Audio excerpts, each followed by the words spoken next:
عليكم ورحمة الله وبركاته.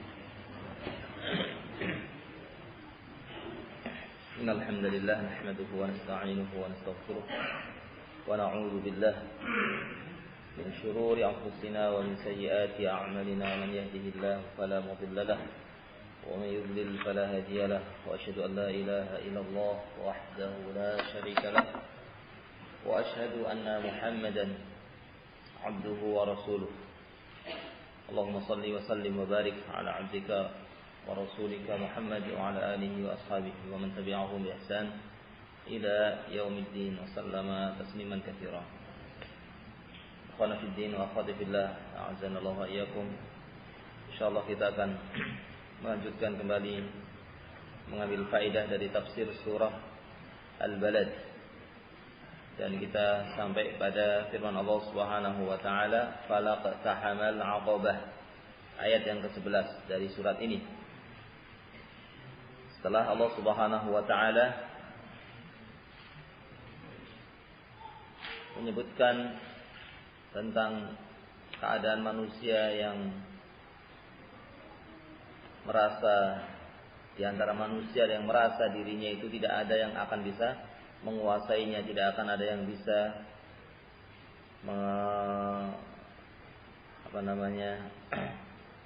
menghukumnya, tidak ada yang bisa untuk mengambil rizkinya, menghilangkan nikmatnya,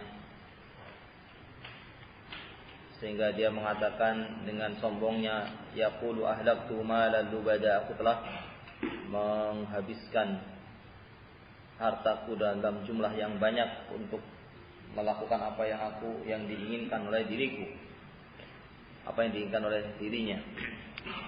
Kemudian Allah mengingatkan dengan nikmat-nikmatnya. Allah mengingatkan dengan nikmat-nikmatnya, ayahsabu allam yarahu ahad, alam naj'al lahu 'ainain wa lisanan wa syafatain wa hadainahu najdain. Bukankah Allah telah memberikan kepada dia mata sehingga dia bisa melihat dengannya, dan bukankah Allah telah memberikan kepada dia dua telinga? Bukankah Allah Subhanahu wa taala telah memberikan kepada dia mata, dan bukankah Allah Subhanahu wa taala telah memberikan kepada dia lesan dan juga bibir sehingga bisa berbicara, dan bukankah Allah Subhanahu wa taala telah menunjukkan kepada dia petunjuknya sehingga bisa mengetahui mana yang benar dan mana yang salah. Kemudian Allah menyebutkan dalam ayat berikutnya, falaqtahamal 'aqabah. Maka manusia itu sungguh tidak iktahamal 'aqabah.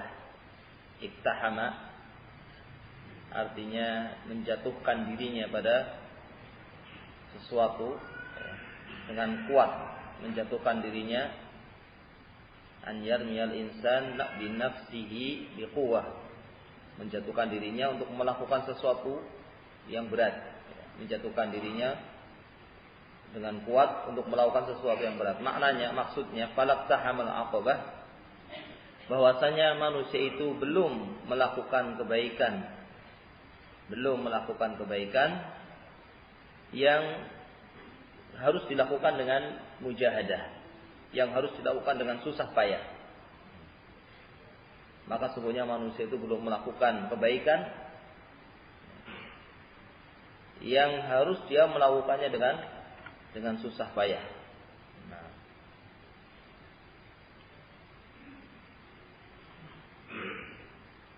Ini maknanya. Yani bahwasanya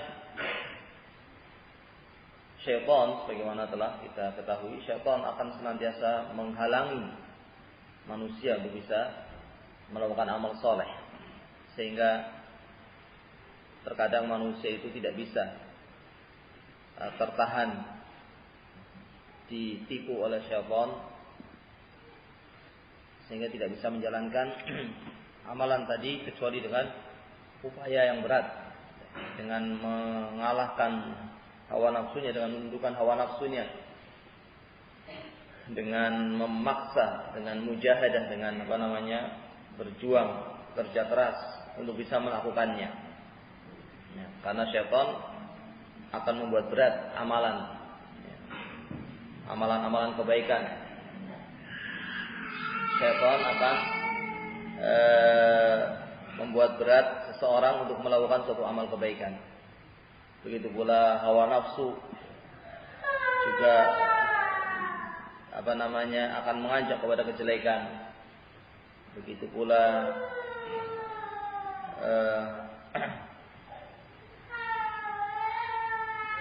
syaitan akan menghiasi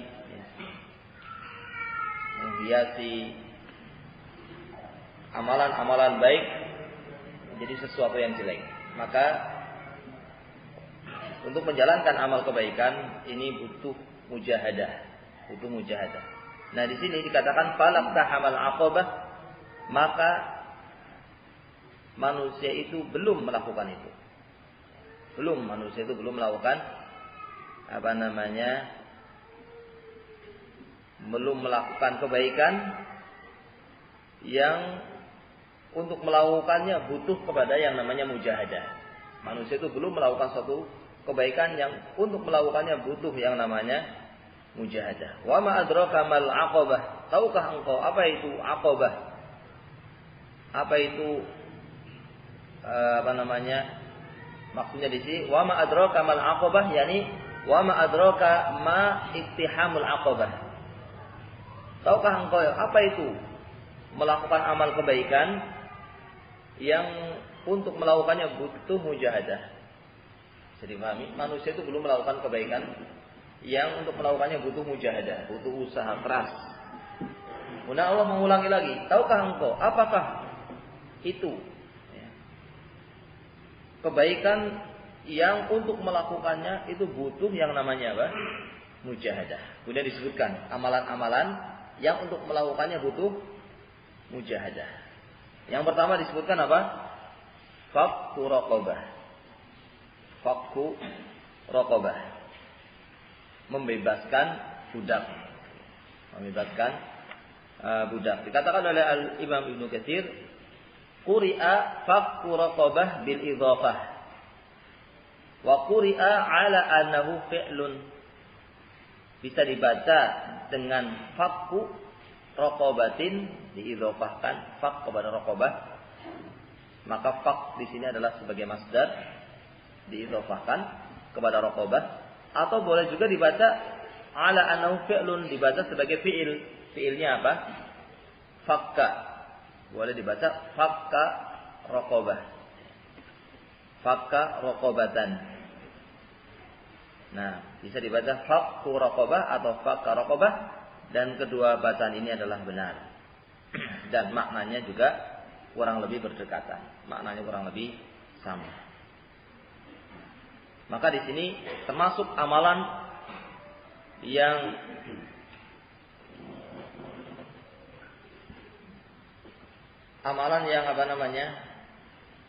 untuk melakukannya butuh mujahadah, butuh perjuangan. Tidak setiap orang bisa melakukannya kecuali orang-orang yang mendahulukan akhirat daripada dunianya. Orang-orang yang mengorbankan dunianya untuk akhiratnya. Di antaranya adalah apa? Membebaskan budak. Apakah itu dengan cara dia punya budak kemudian dia bebaskan, ataukah dengan cara dia membeli budak untuk dibebaskan?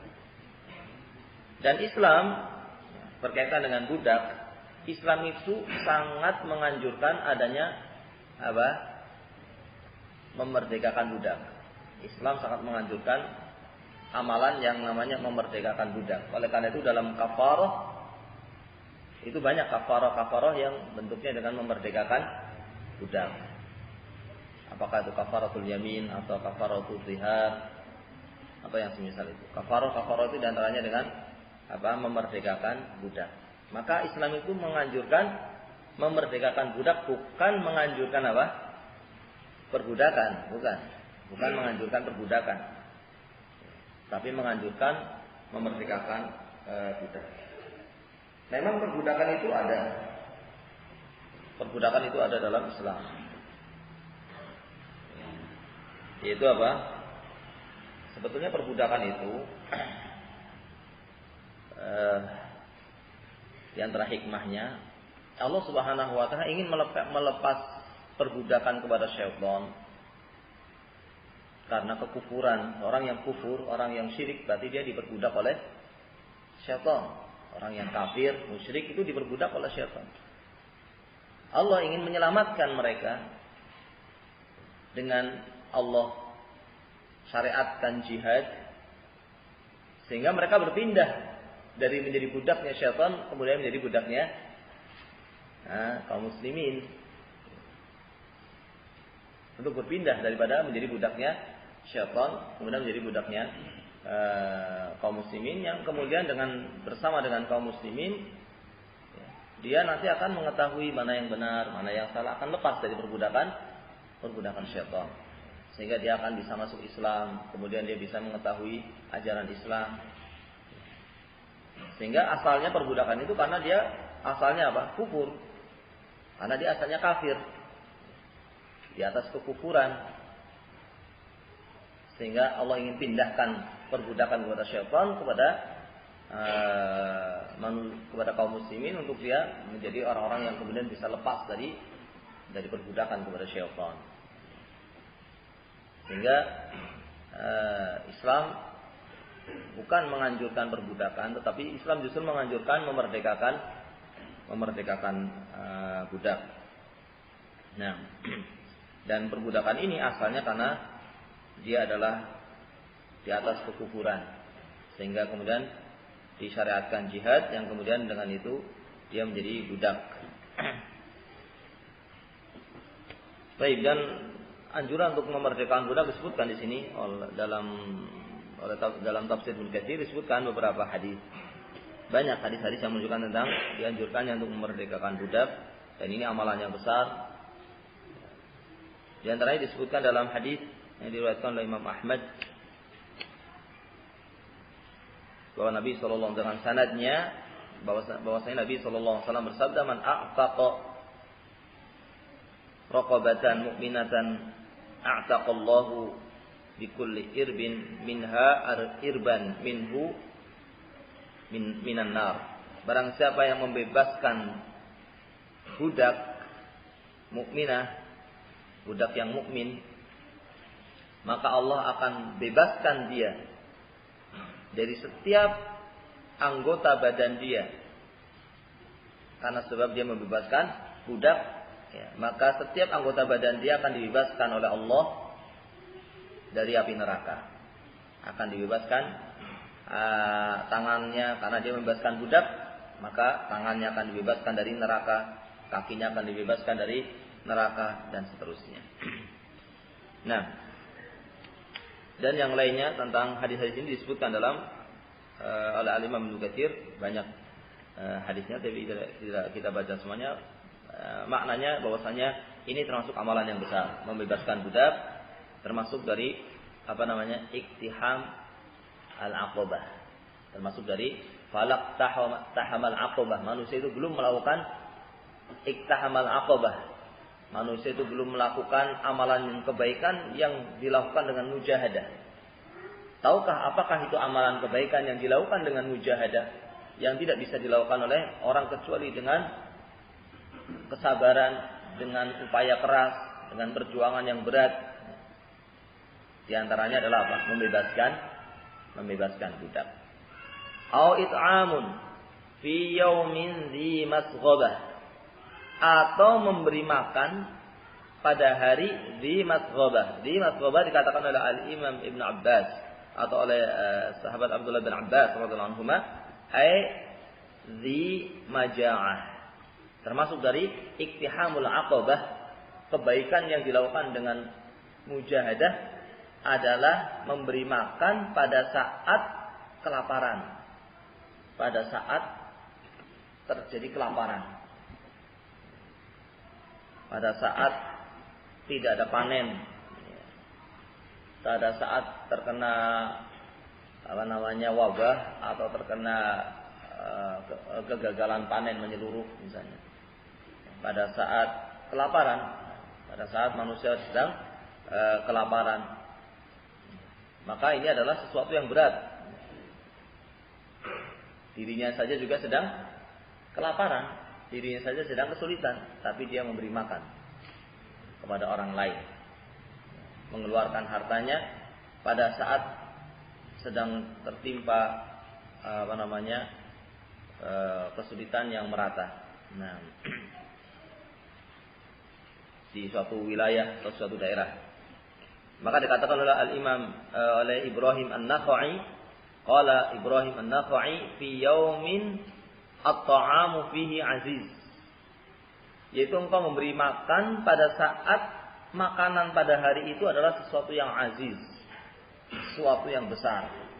Makanan itu bernilai sangat besar. Pada saat makanan itu dicari dan sulit didapatkan, biasanya harganya lebih mahal pada saat-saat seperti itu. Justru pada saat seperti itu, dia itu mengeluarkan apa? Memberi makan orang lain. Pada saat sedang kesulitan makanan itu. Makanan itu menjadi sesuatu yang mulia, yang tidak setiap orang mendapatkannya, yang banyakkan orang kesulitan untuk mendapatkannya. Maka tidak ada yang tidak melakukan. Tidaklah orang yang melakukan seperti ini kecuali orang-orang yang betul-betul mendahulukan akhirat daripada dunianya. Maka ini termasuk dari apa? Iktihamul aqabah. Orang yang melakukan kebaikan dengan al-mujahadah. Nah, dan manusia belum dikatakan melakukan iktihamul aqabah, manusia belum melakukan amalan kebaikan yang yang butuh mujahadah, butuh upaya keras, usaha keras.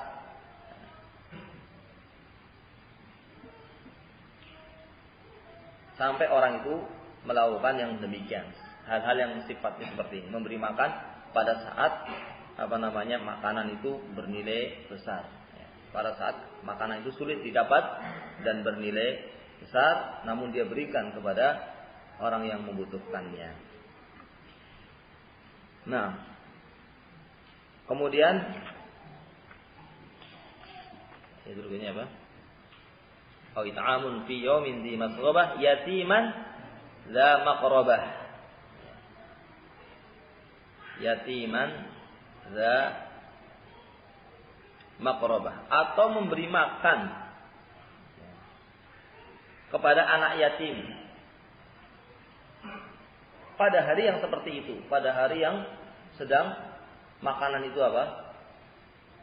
Menjadi sesuatu yang aziz, menjadi sesuatu yang besar, bernilai, berharga karena sulit didapat, tapi dia berikan kepada anak yatim. Dan anak yatim ini adalah anak yatim yang apa? Yatiman dza maqrabah. Dza maqrabah ini diartikan ai dza qarabah minhu, yang masih punya hubungan kerabat. Memberi makanan kepada anak yatim pada saat makanan itu sulit didapat, pada saat makanan itu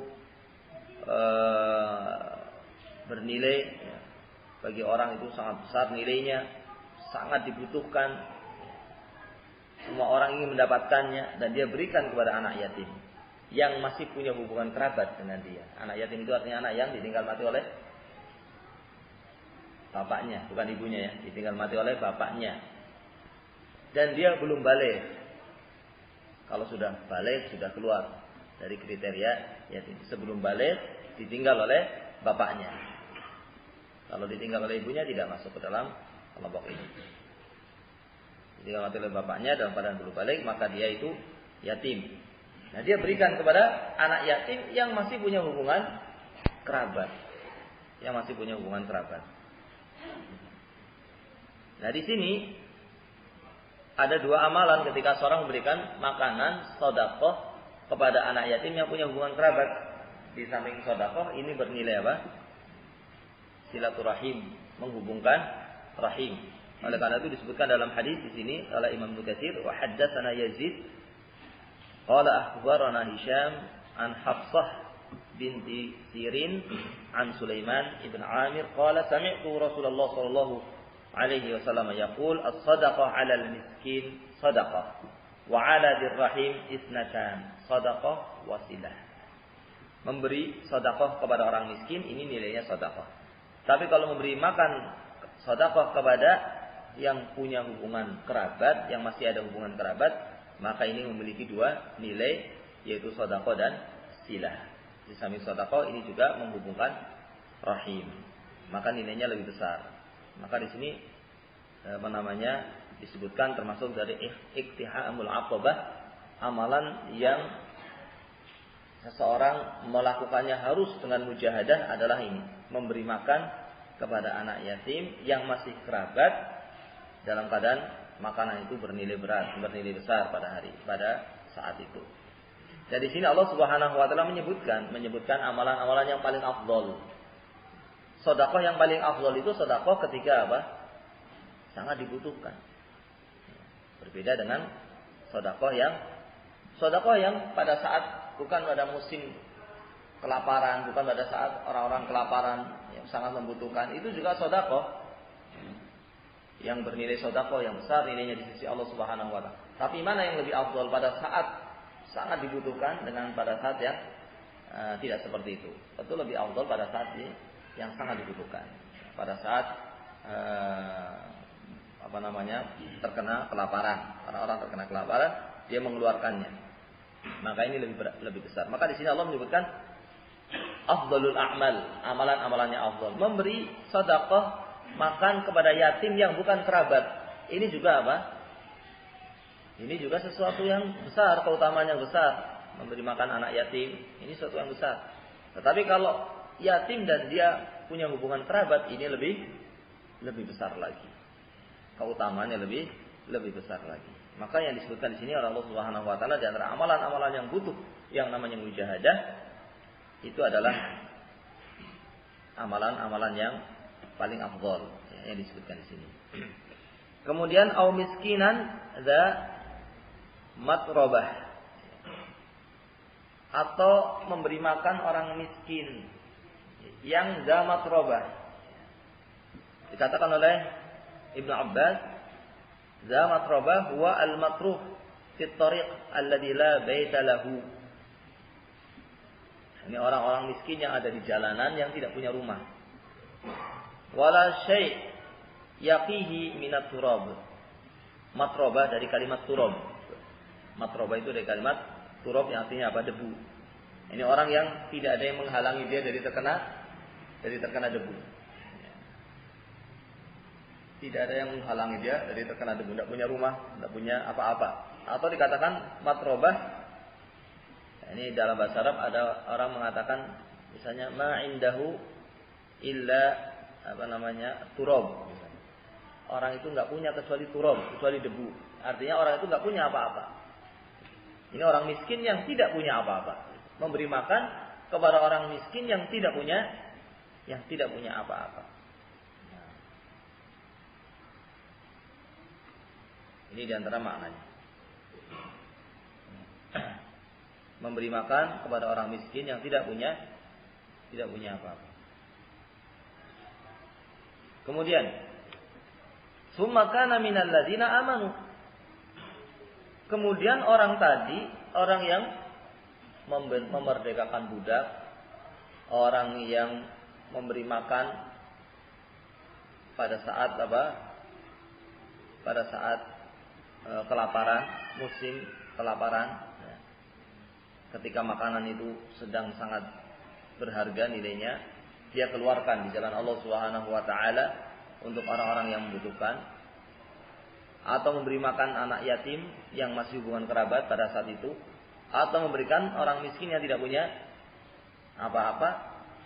Orang yang melakukan ini dalam keadaan apa? Beriman. Sumakana minal ladzina amanu, yang dia itu dalam keadaan apa? Beriman. Itu orang yang dikatakan oleh Al-Imam Ibnu Katsir, huwa ma'a hadhihi al-awsaf al-jamilah at-tahirah mu'minun biqalbihi. Bersamaan dengan perbuatan yang mulia tadi, perbuatan yang tidak akan dilakukan oleh orang kecuali dengan mujahadah, dengan upaya yang sangat keras untuk bisa melakukannya. Betul-betul dia adalah orang yang mendahulukan akhirat daripada dunianya. Dalam keadaan dia melakukan amalan-amalan yang sangat mulia tadi, dia juga orang yang beriman kepada Allah. Mukmin biqalbihi, beriman di dalam hatinya, muhtasibu sawabihi, dia adalah orang yang mengharapkan muhtasibu sawab, orang yang muhtasibu sawabin, mengharapkan pahala. Dia orang mengharapkan pahala yang sangat besar indallahi azza wa jalla, di sisi Allah Subhanahu wa taala. Semata-mata hanya mengharapkan ridhonya Allah saja. Dia melakukan itu semuanya dalam rangka mengharapkan ridhonya Allah semata. Dia mengeluarkan hartanya pada saat harta itu bernilai besar. Dia mengeluarkan harta kepada anak yatim yang masih punya hubungan kerabat. Dia mengeluarkan harta kepada orang-orang miskin yang tidak memiliki apa-apa, semata-mata karena Allah Subhanahu wa ta'ala. Tidak ada yang lainnya yang dia inginkan, kecuali hanya karena imannya kepada Allah dan karena mengharapkan pahala dari Allah Subhanahu wa ta'ala. Nah, ini sebagaimana yang disebutkan dalam firman Allah Subhanahu wa ta'ala, "Wa man aradal akhirata wa sa'alaha sa'yaha wa huwa mu'min fa ulaika kana sa'yuhum mashkura." Barang siapa yang mengharapkan akhirat, hanya mengharapkan balasan Allah saja, dan dia wasa'ala sa'yha, kemudian dia melakukan upaya, melakukan amalan-amalan untuk mendapatkan itu. Mengharapkan, dan mengharapkannya dia buktikan dengan apa? Dengan amalan. Ada orang yang mengharapkan surga tapi enggak dibuktikan. Ini harapan yang kosong. Orang kalau betul-betul mengharapkan akhirat, mengharapkan surga, dengan orang yang jujur dalam mengharapkannya, maka dia tentu akan melakukan apa? Melakukan amal soleh. Nah, tapi kalau kepengen mendapatkan surga tapi dia tidak mau berusaha, tidak mau capek, tidak mau berupaya dengan amal-amal soleh, itu hanya sekedar harapan yang tidak bernilai. Harapan yang kosong, tertipu dengan harapannya. Itu hanya sekedar angan-angan, bukan harapan yang sesungguhnya, bukan harapan yang dilakukan oleh orang-orang yang jujur. Maka dikatakan di sini, "Wa man aradal akhirah wa sa'alaha sa'yaha." Orang yang mengharapkan akhirat dan dia berusaha untuk mendapatkannya dengan amal soleh. Wa huwa mu'min, namun dengan catatan dia dalam keadaan apa? Beriman. Fa ulaika, maka mereka itulah kana sa'yuhum mashkura, mereka itulah orang-orang yang upayanya itu akan dibalas oleh Allah Subhanahu wa taala. Man 'amila shalihan, juga disebutkan dalam firman Allah yang lainnya, wa qala man 'amila shalihan min dzakarin aw unsa wa huwa mu'min. Barang siapa yang mengamalkan amal soleh, dalam baik laki-laki ataupun perempuan, dalam keadaan dia beriman. Maka ini sifat orang tadi adalah dalam keadaan dia beriman. Amal-amal soleh tadi dia lakukan dalam keadaan dia beriman. Dan juga dia adalah orang yang watawasau bis sabri watawasau bil marhamah. Di samping dia adalah orang yang melakukan amalan-amalan tadi dalam keadaan dia beriman, dia adalah orang yang watawasau bis sabr, yang saling berwasiat untuk sabar. Apa itu sabar? Ya. Sabar itu dalam bahasa kita, dalam agama Islam secara syar'i, sabar itu meliputi 3 perkara. Sabar dalam taat kepada Allah, sabar dalam meninggalkan maksiat, dan sabar terhadap ketetapan-ketetapan Allah yang menyakitkan dirinya atau yang berupa musibah. Ini baru dikatakan orang itu sabar. Kalau dia memiliki 3 perkara ini, baru dikatakan dia orang yang bersabar. Yaitu sabar dalam menjalankan ketaatan kepada Allah Subhanahu wa taala. Karena menjalankan ketaatan kepada Allah kan sesuatu yang apa? Beban. Dia harus berwudu untuk sholat, dia harus bangun untuk sholat, apalagi sholat subuh dia harus bangun untuk berwudu dan kemudian sholat. Ini kan sesuatu yang apa? Sesuatu yang merupakan beban. Maka di sini butuh yang namanya sabar. Kemudian sabar dalam meninggalkan maksiat. Karena hawa nafsu, setiap manusia punya hawa nafsu yang mengajak kepada kemaksiatan. Inna nafsa la'amaratun bisu. Maka untuk menghalangi keinginan hawa nafsu untuk memenuhi syahwatnya, untuk menghalanginya itu butuh yang namanya apa? Butuh yang namanya sabar. Begitu pula ketetapan-ketetapan Allah. Ketetapan-ketetapan Allah Subhanahu wa taala yang berupa musibah atau ujian-ujian, Ini juga membutuhkan kesabaran. Membutuhkan kesabaran ketika seseorang ditinggal mati oleh orang yang sangat dia cintai. Maka ini butuh yang namanya kesabaran. Adapun orang yang tidak sabar sehingga ketika ditinggal mati oleh yang dia cintai kemudian dia sampai menangis dengan suara yang keras, memukul-mukul pipi, merobek-robek baju atau yang diistilahkan dengan an-niyahah, maka ini tidak sabar seperti ini. Ini orang yang tidak sabar tidak mendapatkan pahala dari pahala kesabaran dan juga bahkan bisa berdosa dengan dosa besar kalau dia orang yang terjatuh pada niyahah, menangis dengan suara yang keras. Disebutkan dalam hadis an-naihatu idza lam tatub tuqam yaumal qiyamah 'alaiha sirbalun min qadran atau dir'un min jarab atau kama qala sallallahu alaihi wasallam. Orang yang menangis dengan suara keras ketika ditinggal mati oleh orang yang dia cintai ketika dapat musibah, dia menangis dengan suara yang keras menunjukkan tidak sabar, melakukan niyahah, maka nanti akan dibangkitkan pada hari kiamat dalam keadaan dia itu memakai baju dari logam yang panas dan baju dari penyakit gatal. Bajunya berupa penyakit gatal dan panas, logam yang panas, bercampur antara panas dengan gatal. Wal'iyadzubillah. Ini kalau dia tidak bertobat kepada Allah Subhanahu wa taala. Maka harus sabar. Namun kalau hanya meneteskan air mata atau menangis tapi tidak pakai suara keras, meneteskan air mata, maka yang seperti ini tidak mengapa. Seperti ini bahkan terjadi pada Nabi Shallallahu Alaihi Wasallam ketika meninggal putranya yaitu Ibrahim. Beliau menangis, meneteskan air mata, dan ketika ditanya oleh sahabatnya, apa itu ya Rasulullah, beliau mengatakan ini adalah rahmah. Orang yang menangis ketika ditinggal mati oleh orang yang dicintainya, kalau sebatas hanya meneteskan air mata, tidak sampai dengan suara yang keras, maka ini perkara yang diperbolehkan. Bahkan ini adalah rahmah. Rahmah itu berarti sifat yang baik, menunjukkan orang itu memiliki sifat kasih sayang. Nah, sehingga barangkali akan lebih bagus daripada orang yang yang tertawa. Bagus daripada orang tertawa. Namun kalau sampai menangisnya berlebihan dengan suara yang keras, maka ini terjatuh pada dosa besar. Nah,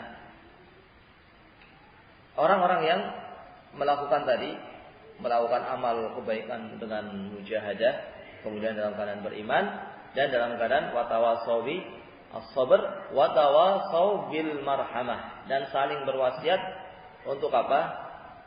Bil marhamah, saling berwasiat untuk sayang menyayang.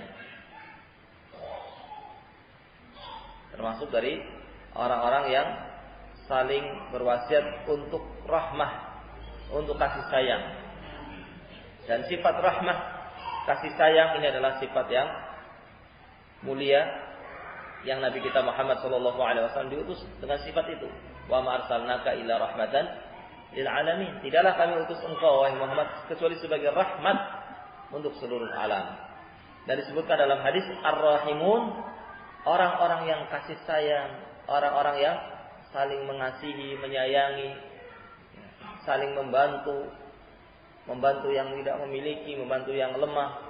Ar-rahimun yarhamuhumur rahman, akan diberi rahmat oleh yang maha kasih sayang, yaitu Allah Subhanahu wa ta'ala. Al-jazaa min jinsil amal, balasan sesuai dengan amalannya. Orang yang kasih sayang, orang yang membantu, orang yang menyayangi orang lain, membantu orang lain, menolong orang lain, kasihan kepada orang yang lemah, kasihan kepada orang yang miskin, membantu orang yang miskin, maka apa? Maka dia akan dikasihi oleh Ar-Rahman. Oleh karena itu Allah kemudian Nabi Muhammad SAW kemudian memerintahkan irhamu man fil ard. Kasih sayangilah orang-orang yang atau hamba-hamba Allah yang ada di muka bumi ini. Kasih sayangilah. Berbuat kasih sayanglah kalian kepada hamba-hamba Allah yang ada di muka bumi ini. Siapa saja dia. Manusia, hewan, tanaman, kasih sayang kepada mereka. Maka apa? Yarhamkum man fis sama. Akan memberikan rahmat kepada kalian yang ada di atas langit, yaitu Allah Subhanahu wa taala. Nah, maka di sini ada apa? Perintah untuk melakukan rahmah, untuk memiliki sifat rahmah, memiliki sifat kasih sayang ya, kepada sesama hamba-hamba Allah Subhanahu wa taala.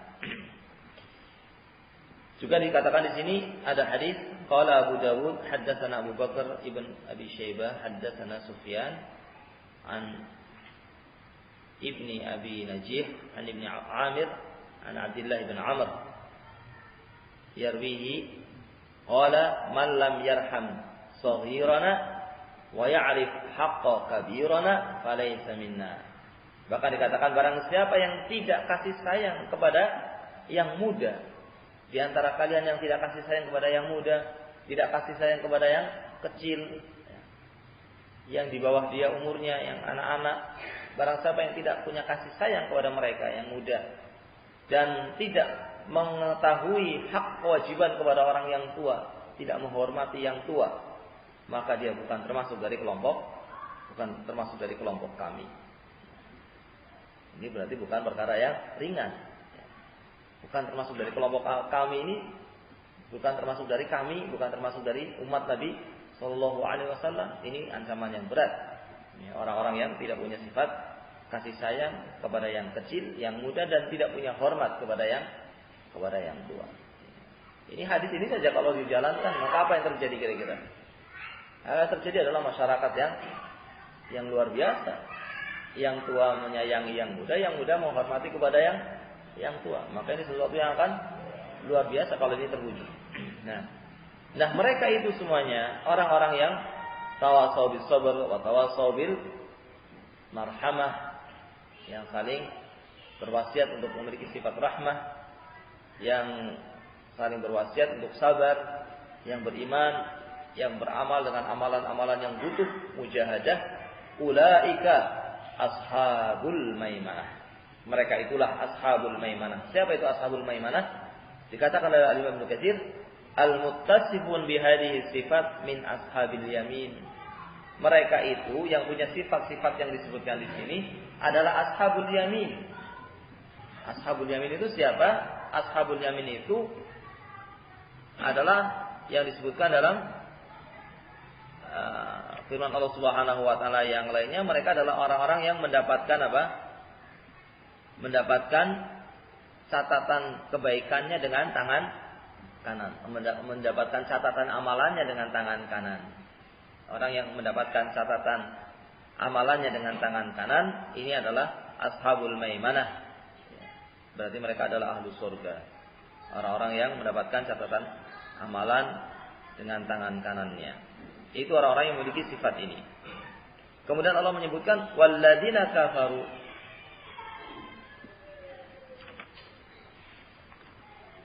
Mana ayatnya? Walladzina kafaru bi ayatina hum ashabul masy'amah. Adapun orang-orang yang kafir mengingkari ayat-ayat kami, maka mereka adalah ashabul masy'amah. Ashabul masy'amah dikatakan oleh Al-Imam Ibnu Katsir ai ashabus shimal. Orang-orang yang mendapatkan catatan mendapatkan catatan amalannya dengan tangan kirinya. Nasallallahu salamah. Maka seseorang tentunya tidak ingin menjadi orang-orang yang ashabus shimal, orang-orang yang nanti di akhirat mendapatkan catatan amalannya dengan tangan kirinya. Maka ya sekarang ini saatnya, sebelum nanti akan Allah tampakkan siapa sesungguhnya orang-orang yang ashabul yamin, siapa yang ashabu ashimal, nanti akan ditampakkan dan orang nggak bisa saya pengennya ngambil pakai tangan kanan saya, nggak bisa. Itu sesuatu yang tidak bisa dilakukan dengan kehendak diri sendiri. Karena pada hari itu al-amru yawma idzin lillah, urusannya di tangan Allah. Manusia tidak bisa melakukan apa-apa, dikuasai oleh Allah Subhanahu wa taala. Tidak bisa orang itu lari, tidak bisa melakukan ini, melakukan itu, tidak bisa. urusan pada hari itu milik Allah Subhanahu wa taala. Kalau Allah menghendaki dia akan mendapatkan catatan amalannya dengan tangan kirinya, maka tangan kanannya tidak akan mengangkat. Maka yang akan bergerak tangan kirinya. Nah, maka akan nampak pada hari itu siapa sesungguhnya orang-orang yang beruntung, siapa sesungguhnya orang-orang yang rugi. Nah, dan orang tidak bisa untuk melakukan apa yang dia inginkan. Kapan orang bisa melakukan apa yang dia inginkan? Ya sekarang ini. Kalau sekarang ini masih bisa. Kepengen jadi ashabul al-yamin, bisa. Pengen jadi ashabul yamin, kepengen jadi as-sabiqun, orang-orang yang mendahului yang lainnya dalam beramal, bisa sekarang ini. Kepengen jadi orang-orang yang beruntung, bisa sekarang ini.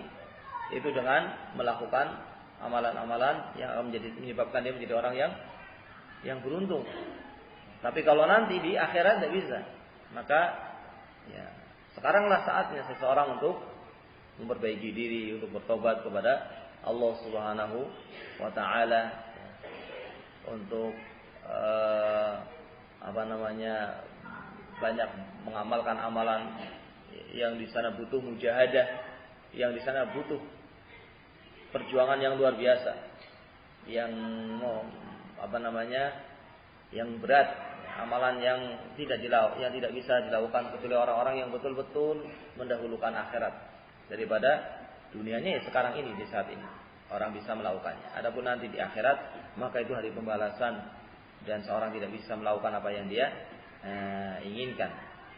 Nah, maka orang-orang yang mengingkari ayat-ayat kami, mereka itulah ashabul masy'amah, alaihim narun muqsadah.